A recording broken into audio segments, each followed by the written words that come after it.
WQ versus EQ and IQ. You may have heard, obviously, that because it's well known that there's a lot of different kinds of intelligences.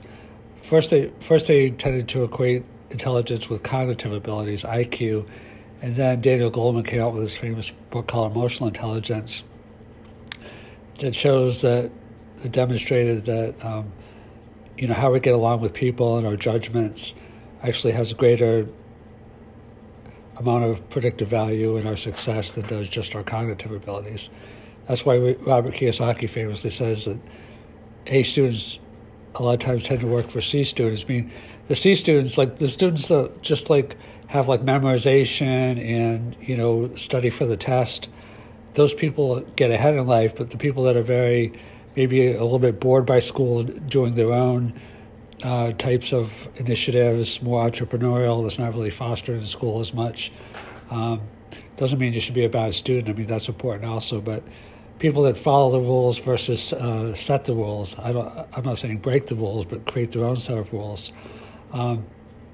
So what is WQ and how does it relate to EQ and IQ? Okay, the other thing I want to say about intelligence is that it's not just these three types of intelligences. There's also some people are very gifted in music, some people are very gifted mechanically, some people are very gifted in terms of putting things together and taking things apart. So there's many different ways that you can be intelligent. Some people are gifted artistically or aesthetically, or in movement, kinesthetically.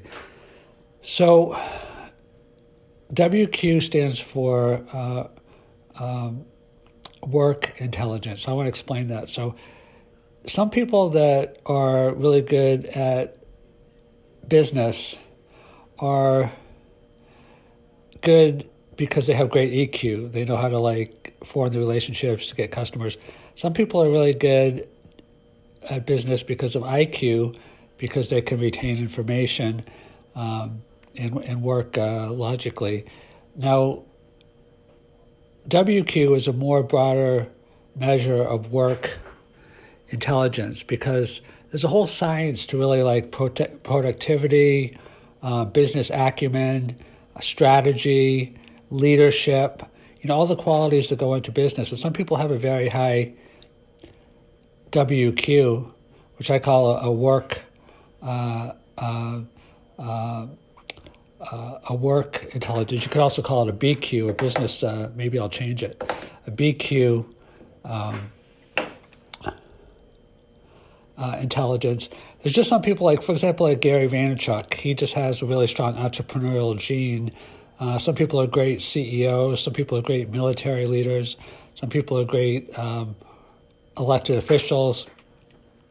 So we could have a whole discussion in terms of what goes into business intelligence, but I want you to start thinking about that concept of what are some of the components of great business success. There's also flexibility. Darwin said that it's not the species that are the most intelligent that survive, it's the ones that are the most adaptable. And I think adaptability and flexibility is critically important in business, because business is kind of like, not only that are you living in a world of ambiguity, but there's a lot of moving parts. There's also a lot of pain. Like Gary Vaynerchuk said that, there's a famous expression that says that being an entrepreneur is like eating broken glass, and Gary Vaynerchuk amended it to saying that being an entrepreneur is like getting punched in the face every day, which I think is true. You have to have a high threshold for not fame. Nowadays maybe fame also, but for pain. So I think there's, the resilience factor. I think there's the adaptability factor. I think there's also the independent thinking factor, an innovation factor, which goes along with it. People that work a 9-to-5 job, they can be very innovative. Those can be called intrapreneurs, but they kind of a little bit more follow a schedule. They have a boss more usually directly over them, telling them what to do. Or if not a direct boss, kind of like a company structure. People that are entrepreneurs, they tend to, and I'm not saying that entrepreneurs are the only kind of business. I mean, business IQ, you could have also EQ. which is already emotional intelligence, but could be entrepreneurial intelligence, maybe ENQ. So I don't want to form like too fine distinctions, but so those are some of the beginning perhaps characteristics, and tell me your own in the comments about what are some of the other characteristics of BQ and WQ.